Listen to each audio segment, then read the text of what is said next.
এই জন্যে মূলত হরি বা কৃষ্ণের ঊর্ধ্বে বড় কেহ নাই, এটা জানে তোমার মা কালী এবং তোমার ভোলানাথ গোসাই। ধরো আমার কথা ধরো, তুমি তো কালী পূজা করো, মা কালীর দ্বারা জিজ্ঞেস করো যাও যে তুমি বড় না কৃষ্ণ বড়, কি জবাব আসে জিজ্ঞেস করো মায়ের পাশে, বুঝতে পাবা। তাই প্রশ্ন করেছে দান, তুমি মা কালীকে প্রণাম করলে না কেন? কোন কৃষ্ণ ভক্ত মা কালীকে প্রণাম দেয় না, এটা হয় না। কারণ ভক্তির আধারিণী প্রেমময়ী রাধারানী, যেখান থেকে ভক্তি সাপ্লাই হয়েছে সারা বিশ্বময়, রাধারানীর যে অহৈতুকী অকামনা রাগাত্মিকা বেদাতীত ভক্তি ছিল, সেই ভক্তি রাধা কোথায় পেল? রাধারানী কালী কাত্যায়নীর সাধনা করেছিল। ভাগবতে পরিষ্কার লেখা রয়, কাত্যায়নী মহামায়া মহাযোগী নদীশ্বরী নন্দ গোপ সুতং দেবী পতিনিমে কুরুতে নম।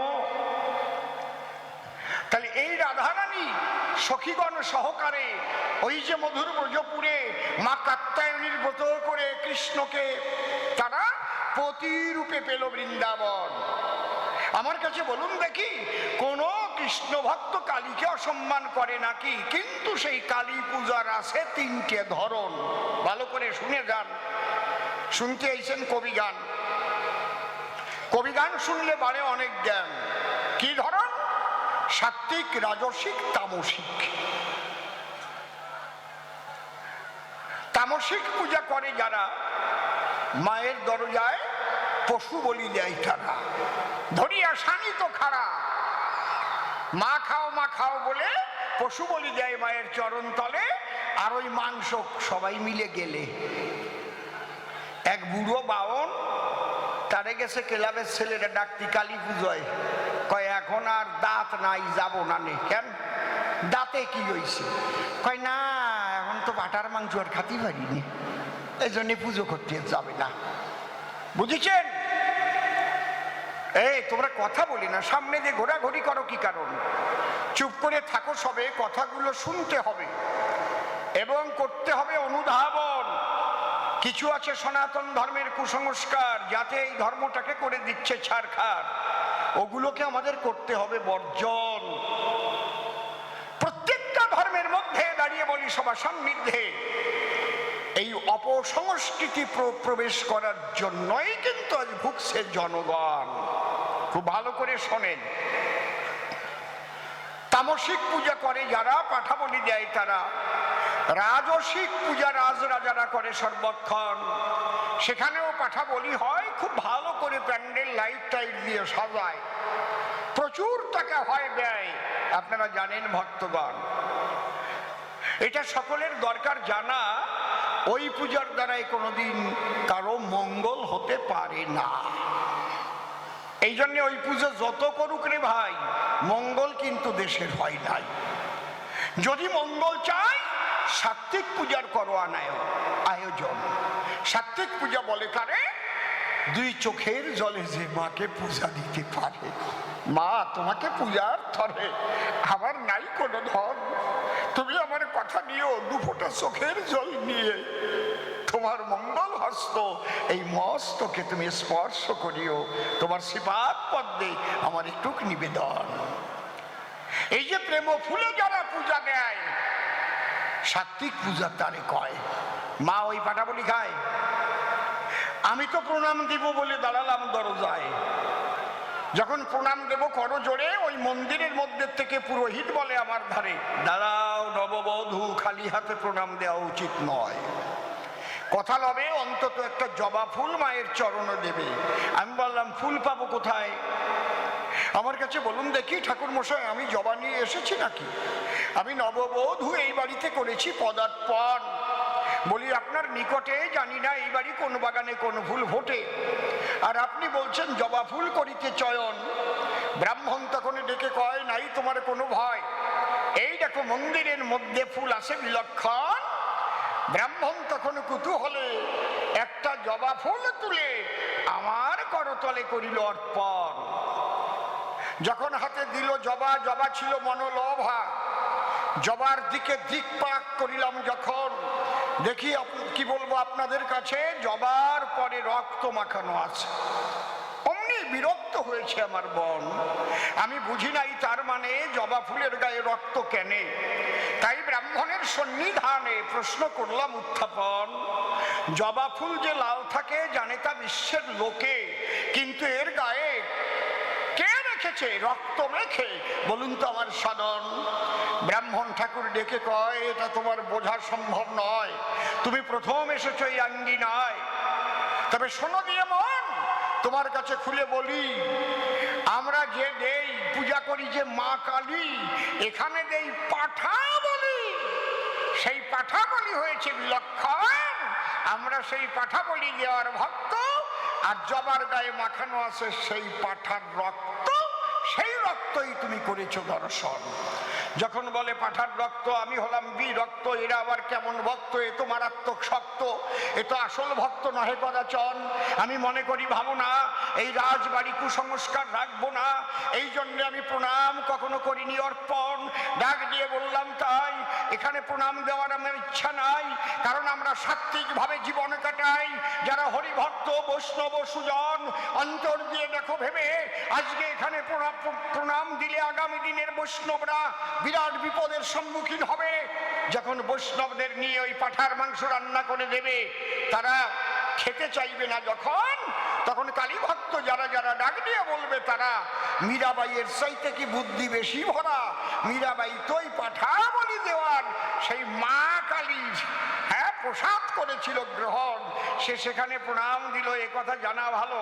এই জন্য গীতার মধ্যে বলেছে ভগবান স্বয়ং নারায়ণ, যৎ যৎ আচরতি শ্রেষ্ঠ স্তত্র দেবেতর জন সযৎ প্রমাণং কুরুতে লোকস্তদ অনুবর্ততে।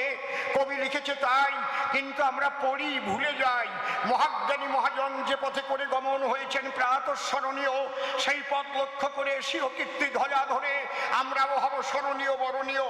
এই জগতে মহান মহান মানুষ যারা এই ধর্মীয় কুসংস্কারকে ধ্বংস করতে আসে, তারা যেমন হরিচাঁদ গুরুচাঁদের দ্বারা বহু কুসংস্কার ধ্বংস হয়েছে, শোনেন জ্ঞানীগণ। ওই যে গুরু নানক এসেছিল, বহু কুসংস্কার ধ্বংস করে গেল। আবার কবির এসেছিল, এদের দ্বারাই অনেক কুসংস্কার নষ্ট ধ্বংস হলো। বিবেকানন্দ সেও দিয়েছিল দর্শন, দাঁড়িয়ে বলি সবার ঠাই, সেও কুসংস্কারের বিরুদ্ধে করেছে লড়াই। এই মহাজনেরা না এলে কুসংস্কারের একেবারে গহীন জলে অতল তলে ডুবে যেত ধর্ম সনাতন। আমি বলি আপনাদের কাছে, এখনো কত কুসংস্কার এই মানুষের মধ্যে জড়ানো আছে। দেখবেন কারো যদি মাতা পিতা বিয়োগ ঘটে মহাশয়, অর্থাৎ মাতা পিতা মরিয়ে গেলে ওই যে শ্মশানে নিয়ে যে চিতায় তোলে, ওর সঙ্গে যায় যে দলে, ওরা দেখবেন চুল্লু গেলে মদ খায় না। এখনো মনে হয় ওই ব্যাপারটা আমাকে এইদিকে আসে নাই, মনে হয় না, আসে নাই না, কি আইছে যাক মারিছে রে। আমি আর শ্যামল আমি চলিয়ে যাই, হ্যাঁ যাবো কোন জায়গায়, তারপরে অশ্বিনীকর্তার গান গাটি হবে না, কোন দেশে যাবো রে, তাই না? দেখেছেন কত বড় কুসংস্কার। একটু চিন্তা করুন জ্ঞানীগুণী সাবধান, এতে সনাতন ধর্মের হয় অপপ্রচার। এই জন্যে আমি মীরাবাই মা কালীকে প্রণাম দেই নাই, রাজবাড়ি থেকে কুসংস্কার করবো ছাড় খার। রাজবাড়ি থেকে যদি ওই কালী পূজায় পাঠা বলি ছাড়ানো যায়, অন্তর দিয়ে দেখেন ভেবে, আগামীতে রাজস্থান থেকে এই পাঠা বলি কালী পূজায় বন্ধ হবে। এই মীরার ধাক্কা খেয়েছিল বলে দাঁড়িয়ে বলি সভাতলে, সেখান থেকে রাজস্থানে কালী পূজায় ভাই এখন আর সেই পাঠা বলি নাই। ধাক্কা তো একজনকে দিতে হবে, বুঝতে পারছেন কি বলছি? এই জন্য আমার উদ্দেশ্য খারাপ নয়, আমি ছোট করেছি মাকে। ভুল বুঝে বাজে কথা বলো কেন আমাকে? মা কখনো ছোট নয়। মায়ের করুণা ভিন্ন অন্য পথে কৃষ্ণলীলা হয় না ব্রজেতে, কারণ যোগমায়া রূপে চুপে চুপে কৃষ্ণ লীলার সহায়িকা আমার মা আছে সর্বক্ষণ।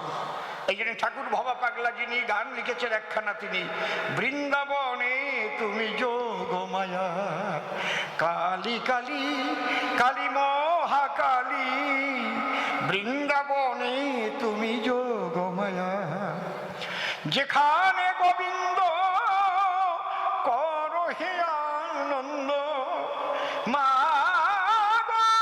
যেখানে গোবিন্দ করো হে আনন্দ, তোমারই কৃপা ভিন্ন পাবে না সেই বনমালী, বৃন্দাবনে তুমি যোগ মায়া কালী কালী কালী মহাকালী, বৃন্দাবনে তুমি যোগ মায়া।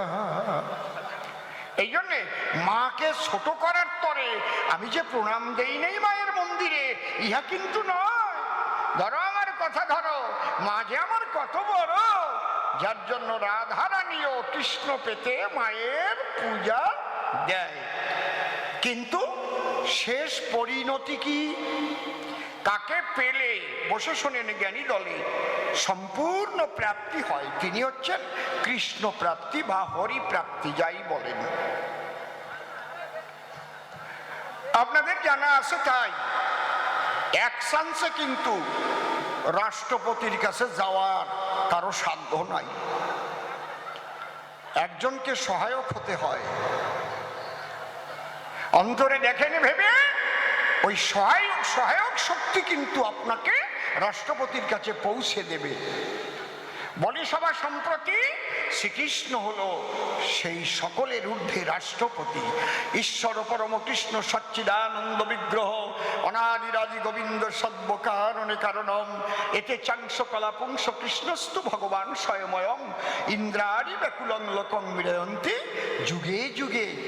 রাজা বলি তোমার পুরোভাগে বাজে কথা বলে সময় নষ্ট করার আমার ইচ্ছা নাই। ধরো আমার কথা, ধরো সর্বশ্রেষ্ঠ হচ্ছে কৃষ্ণ নট বড়, যার পূজা দেয় মা কালী কিংবা ভোলানাথ গোসাই। আমি একটা প্রশ্ন তোমায় করি, দান তুমি দিতে পারবে সমাধান? যার নাম ভোলানাথ ঈশান, সোনার কাশি ত্যাগ করে মনপ্রাণ এক করে গিয়ে শ্মশানপুরে বলো তো পঞ্চ অধরে করে কার গুণগান? তাহলে শিবের গুরুও সেই স্বয়ং হরি, তোমার কাছে প্রকাশ করি। আর কালীর স্বামী যদি শিব হয়, অন্তরে দেখো ভেবে, তাহলে কালী শিবের গুরু তো সেই হরি হবে, স্বয়ং কৃষ্ণ ব্রজের রসময়। এই জন্যে যদি আমার কাছে বলো তাই যে কালী কৃষ্ণের শ্রেষ্ঠকে বা ভালো করে বুঝাইয়ে দেবা, এই জায়গা আমাকে বলতেই হবে কৃষ্ণের শক্তির চাইতে অনন্ত কোটি ব্রহ্মাণ্ডে আর কোন শক্তি শ্রেষ্ঠ নাই। কিন্তু কালী বলেন, কৃষ্ণ বলেন, রাম বলেন, দুর্গা বলেন, যা বলেন রে ভাই, একই শক্তি থেকেই কিন্তু বিভিন্ন রূপ আমরা পাই। এটা দরকার একটু শোনা, যেমন এক দলা সোনা, একটা দলা গোল সোনার বল, ওইটা হাতে নিয়ে যদি আটা দেয়, কেউ জিজ্ঞেস করলে হাতে কি, সোনার বল। কিন্তু ওই সোনা নিয়ে যদি শেখরার কাছে যায়, গিন্নির যদি বিভিন্ন অলংকার বানায়, নাকের ফুল, কানের দুল, কত কায়দা, গলার হার, হাতের বাজু করে কত সাজুগুজু, আবার চরণের নুপুর বানিয়ে দিয়েছে তার, এক একখানা বাক্স ভরে বসে পড়ো, সাথে বা চুপ চুপ করে দিয়ে যাও, এক একখানা বাক্সের মধ্যে ভরে যখন নিয়ে যাচ্ছে হাতে করে, বন্ধু যদি জিজ্ঞেস করে, বন্ধু কি? এই তো আমার বউয়ের জন্য বানাইছি, সোনার দুল, নাকের ফুল, গলার হার, পায়ের নুপুর। তখন কিন্তু সোনার দলা কয় না। একই সোনার দ্বারা বিভিন্ন অলংকার যেমন তৈরি হয়, আপনাদের আছে জানা? গলার হার কখনো কেউ পায়ে পরে না, একই সোনা, কিন্তু স্থান ভেদে তার ব্যবহার হয় এই বিশ্ব বসুধায়। ঠিক তেমন আমি বলি আপনাদের ধারে প্রধানমন্ত্রী হতে গেলে পরে তার কিন্তু এমপি হতেই হয়। হয়তো হঠাৎ একজনকে করতে পারে, কিন্তু 6 মাসের ভিতরে কোনো একটা লোকসভা থেকে তাকে পাশ করাই আনতে হয়। মুখ্যমন্ত্রীও তাই, এমএলএ হতে হয় রে ভাই। হয়তো মুখ্যমন্ত্রী গেল হেরে, তিনি গিয়ে বসলেন মুখ্যমন্ত্রীর চেয়ারে, শপথ নিলেন, তারও 6 মাসের ভিতরে পাশ করে আসতে হয়। বুঝতে পারছেন ঘটনাটি? এমএলএ তোমাকে হতে হবে, এমএলএ হলে সেখান থেকেই মুখ্যমন্ত্রী হবে, এমপি হলে সেখান থেকেই প্রধানমন্ত্রী হবে, অর্থমন্ত্রী হবে। এই যে মন্ত্রিত্ব যে ভাগ করে দেবে, তাহলে যে যে মন্ত্রীর উপর যে কার্য বর্তায় তেমন কাজ বাদিলে পরে জানেন যত নারী নরে, প্রধানমন্ত্রীকেও কিন্তু বলতে হয় তারে। যেমন বাজেট পেশ করবার সময় কিন্তু অর্থমন্ত্রী বাজেট পেশ করে সর্বদাই। আমার কাছে বলুন দেখি, প্রধানমন্ত্রী সর্বশ্রেষ্ঠ হলেও বাজেট পেশ প্রধানমন্ত্রী করে নাকি? করে? কারা কারা ভারতবর্ষে নাগরিকত্ব পাবে প্রধানমন্ত্রী বলে দেবে? না। চিন্তা করুন জ্ঞানীগুণী সারোদ্ধার, এর দায়িত্বভার একমাত্র স্বরাষ্ট্র দপ্তর। সেই স্বরাষ্ট্রমন্ত্রী বর্তমান যিনি আছেন, একমাত্র নাগরিকত্বের ব্যাপারে দাঁড়িয়ে বলি সভা করে তিনি অ্যামেন্ডমেন্ট করে অনেক কিছু করেছেন। এটা স্বরাষ্ট্র দপ্তর থেকে, প্রধানমন্ত্রী পারবে না। তিনি সর্বে সর্বা বটে, খুলে বলি তোমার নিকটে। ঠিক তেমন কৃষ্ণ সর্বে সর্বা, মিথ্যা কথা নয়, কিন্তু এক একটা মন্ত্রীর মতো ভাগ করে দিয়ে শক্তি দেওয়া আছে এক একজনের মাথায়। ধরো আমার কথা ধরো, এইটা ভালো করে চিন্তা করো, যোগমায়া, মায়া, মহামায়া একই মায়ের 3 অবস্থায় বসুধায়। যোগমায়ার দ্বারাই কৃষ্ণ লীলা করে সম্পাদন, আর মহামায়ার দ্বারাই হয়েছে সংসার বন্ধন। মহামায়া প্রভাবেন সংসার স্থিতি কারণ, এটা শাস্ত্রের বচন। তৃতীয় প্রশ্ন করেছে দান, আমায় ফেলে কৃষ্ণ বলে বৃন্দাবনে যাবা কেন? এই প্রশ্নের জবাব দিতে বাসনা আছে আমার চিতে, দিয়ে নেই সভাতে আর একখানা গান। গানের মধ্যে দিয়ে যাব তারে বুঝাইয়া, আপনারা বসিয়ে বসিয়ে শুনবেন যত ভক্ত প্রাণ।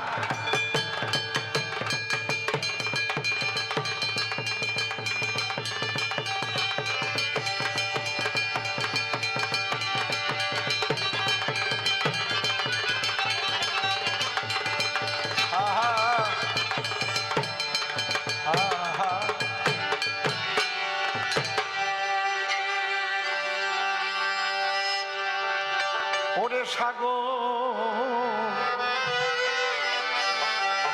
সাগর পারে বাবা বাবা মাঝি তুমি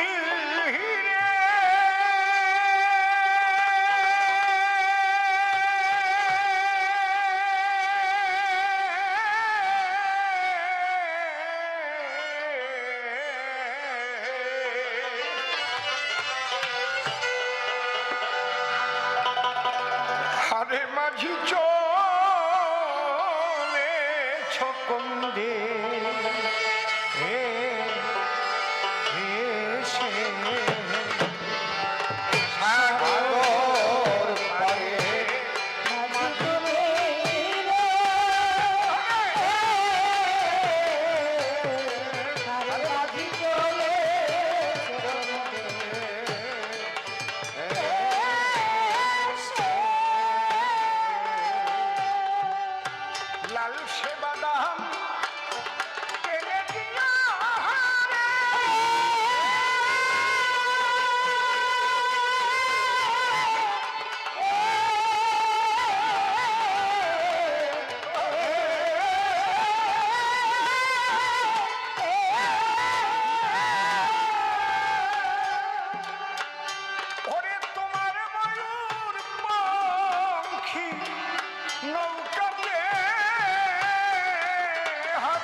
সে কোন নবীন কিশোর দেশে রে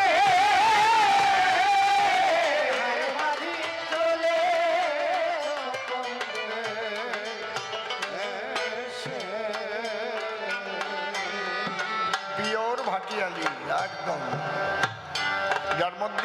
খাদ না।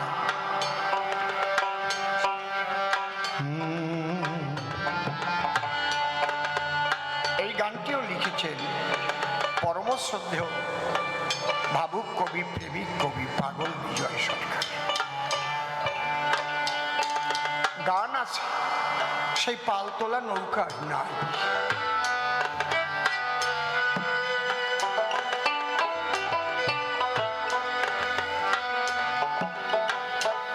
এইটুক বয়সে কত কিছু দেখলাম।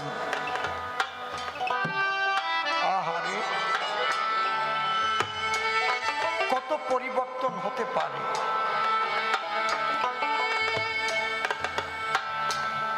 সেই পালতোলা নৌকা হাল মাসার পরে বসে বসে বাজি হালের কাটা ধরিয়ে গান গেয়ে গেয়ে যেত নদীর ভিতরে। আর কোথায় যাদের এই দেশে জন্ম হয়েছে তারা জানে না সেই যে প্রাকৃতিক পরিবেশ, প্রাকৃতিক সৌন্দর্য,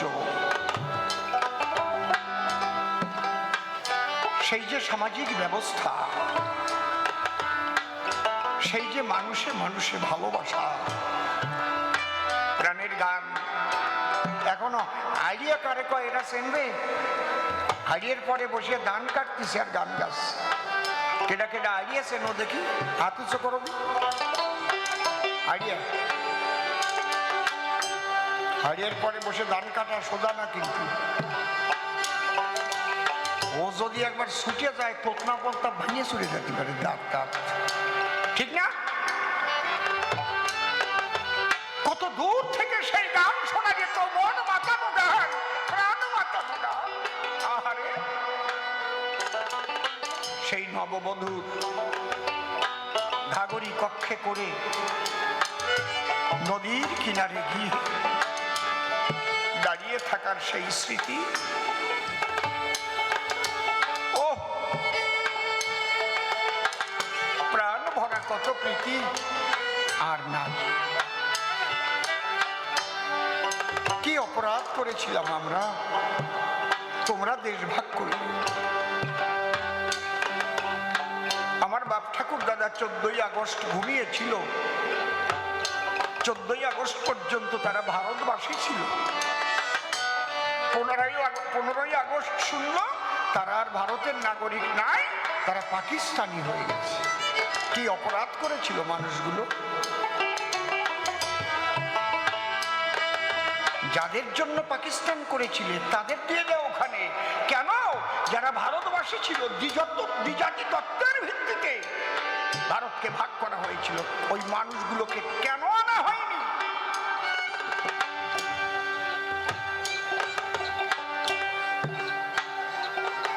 সেই ব্যথা, সেই দুঃখ,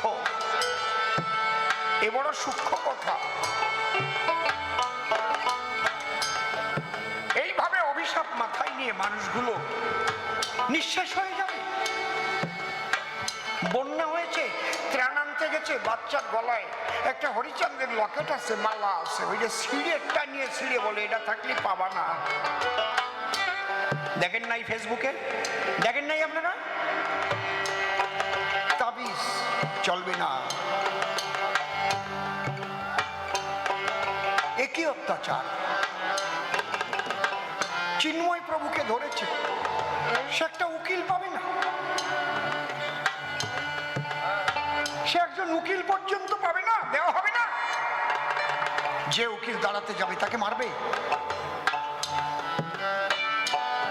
পাগল বিজয়, তোমার গান আজও আমরা গাইছি, আজও তোমার গান গেয়ে আমরা কাঁদছি। আমরা ভুলতে পারি না সেই স্মৃতি।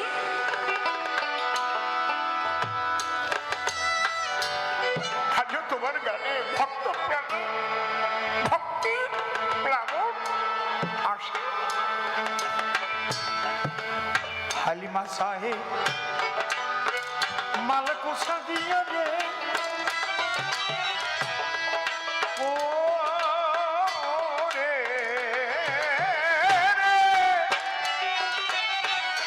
মাঝি তোমার চিকুন মাঞ্জা দোলে,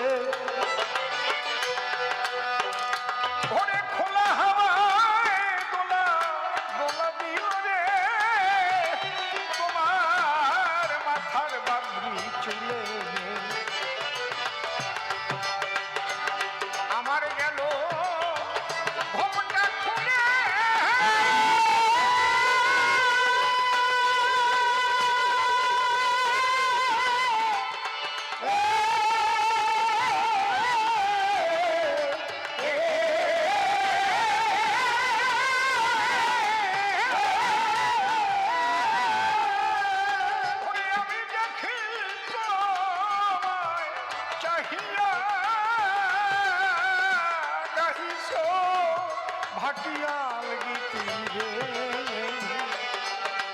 তুমি কারে ভালো ভালোবেসে রে, হারে মাঝি চলে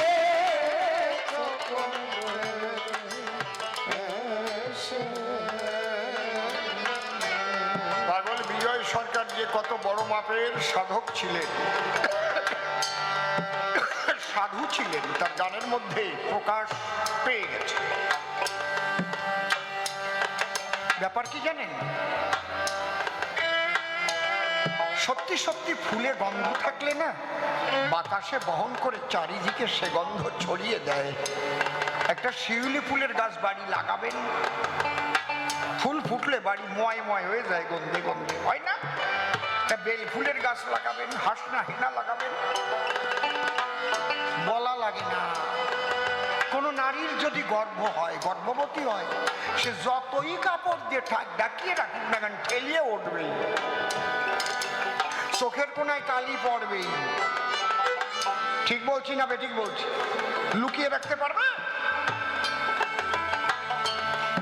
সাধুত্ব যদি কারো মধ্যে প্রকৃতপক্ষে বিকশিত হয়, তার কোনো না কোনো সময় সে নিজেকে যতই ঢেকে রাখতে চান, কারণ প্রকৃত সাধুরা তো নিজেকে ঢেকে রাখতে চায়, তারা চায় না যে আমি সাধু এটা প্রকাশ পাক। বুঝতে পারছেন কি বলছি? কিন্তু সে যে সুগন্ধ ছড়ায়, দেখেন এই গানটায় কি বলছে, ছোট হালমা চায় মাল পোছা দিয়ে রে মাঝি তোমার চিকুন মাঞ্জা দোলে, খোলা হাওয়ায় দোলা দিল রে তোমার মাথার বাবলি চলে, আমার গেল ঘোমটা খুলে রে আমি দেখি তোমায় চাহিয়া। পাগল বিজয় সরকার কি মাইয়ে মানুষ ছিল নাকি? কারো ঘরের বউ ছিল নাকি? ঘোমটা শাড়ি পরত নাকি? এই জায়গায় তো কায়দা ধরা পড়ে গেছে সোরা। আমার গেল ঘোমটা খুলে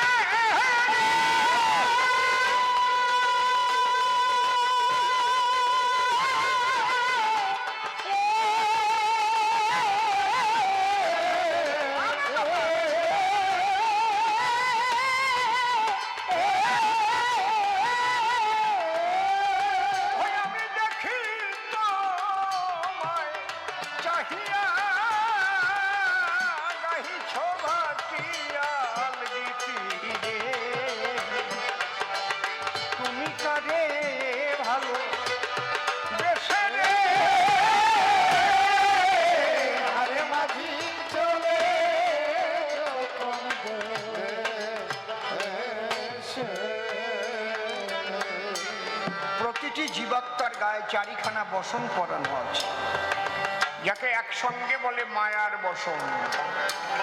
পরা পশ্যন্তি মধ্যমা বৈকুণ্ঠ, মায়াকে চার ভাগে ভাগ করেছে।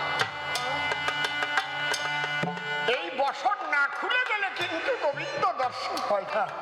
খালি পাগল বিজয় সরকারের সেই বসন খুলে গেছিল, গানের মধ্যে প্রকাশ পেয়ে গেছি। একটা কথা মনে পড়ে, আজ থেকে 44 বছর আগেটাকে হবে, 44 কি 45, 25শে বৈশাখ 26শে বৈশাখ ঠাকুরনগর প্রভুপাদ শরৎ ঠাকুর ছিলেন। নাম শুনেছেন শরৎ ঠাকুরের? আপনারা কেউ নাম শুনছেন শরৎ ঠাকুর? এই ঠাকুরনগরের বারুণী যারা মিলিয়েছিল, সেই গোপাল সাধু, শরৎ ঠাকুর, কাশী ঠাকুর, ওই ঠাকুরনগর ওনার বাড়ি এখনো আছে।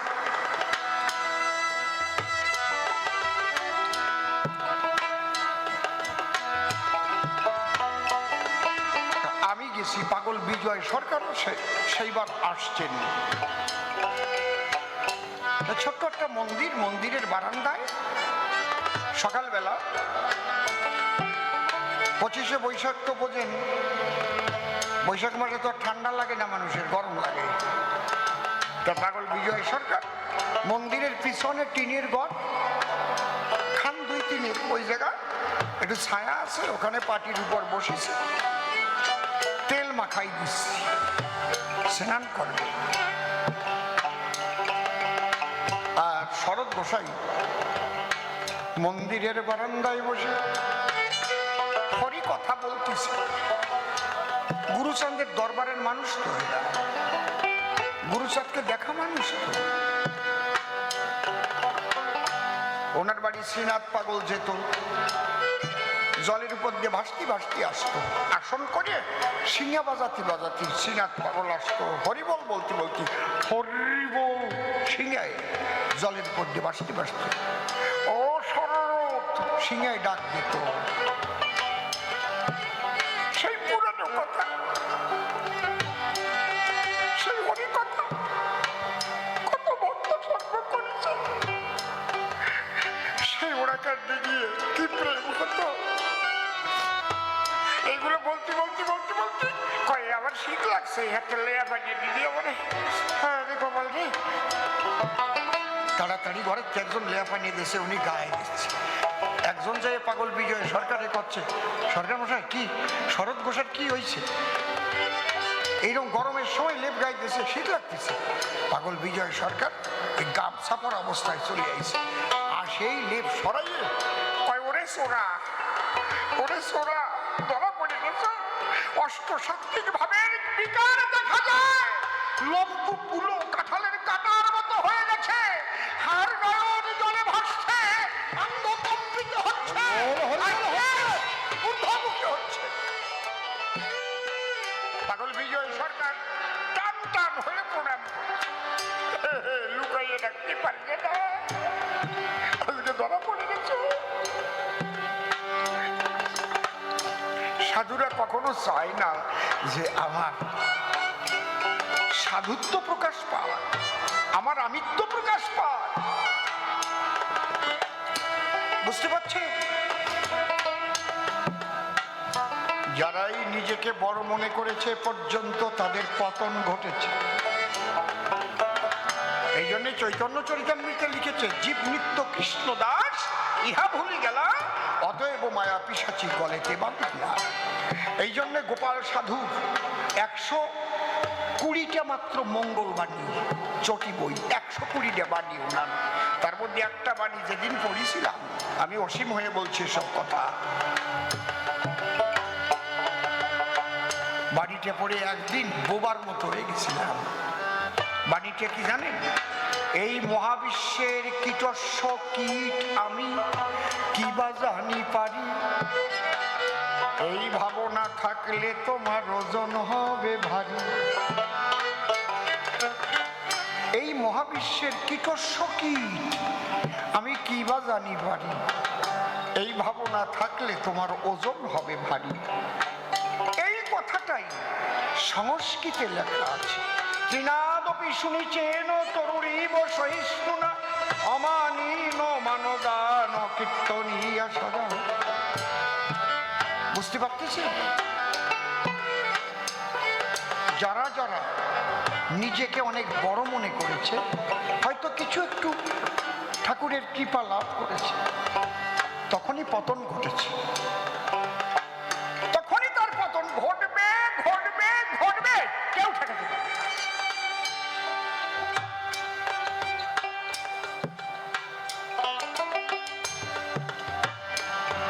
কেউ ঠেকাতে পারবে না।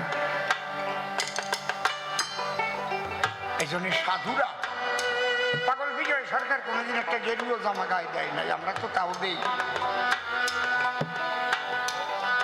নকশি কালার, সাইয়ে কালার, একটা গড়ি তাও হাতে বাঁধবে নাই, পকেট ওয়াচ, একদম সাধারণ বেশ,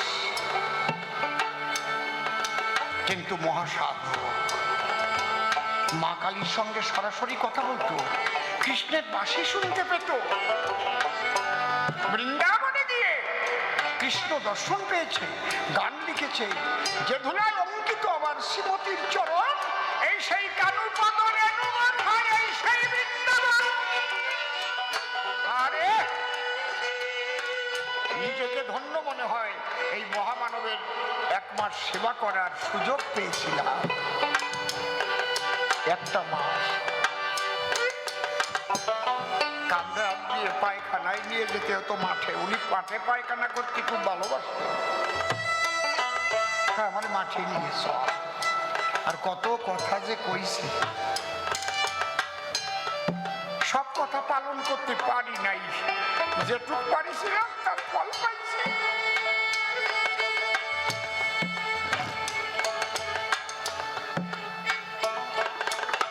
পাগল বিজয় সরকারও নিজেকে যতই ঢেকে রাখুক, ওই যে গানের কলিতে ধরা পড়ে গেছে। আমারে গেল ঘোমটা খুলে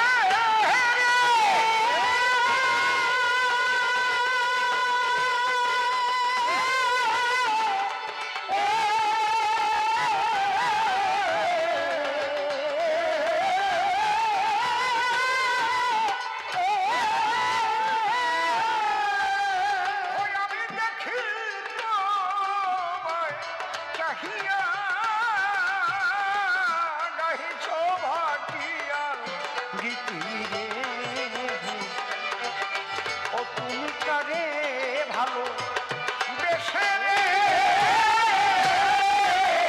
হারে মাঝি চলে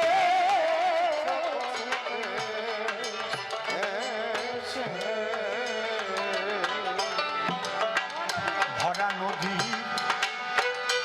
নদীর গনের জোয়ার রে বাবা বাবা ও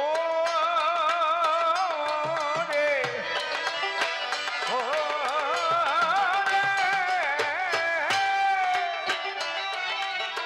ও মাঝি ছাড়ে না তোকে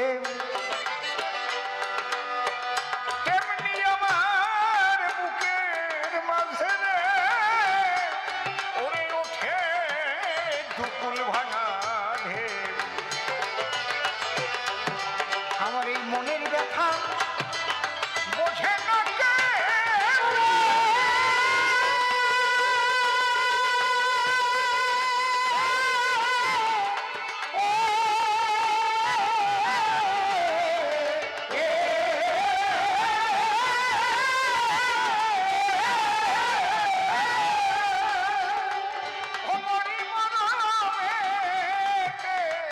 জ্বলিয়া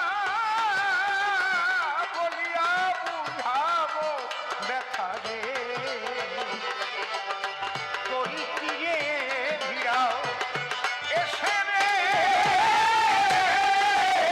হারে মাঝি চলে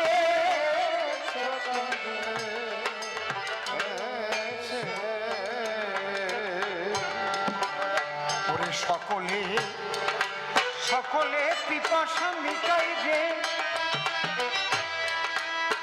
ও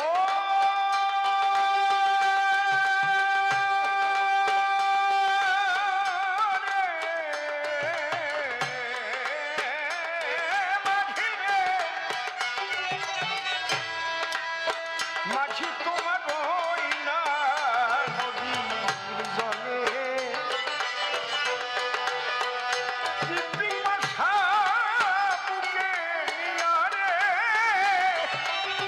ওই নদী সাগর মুখ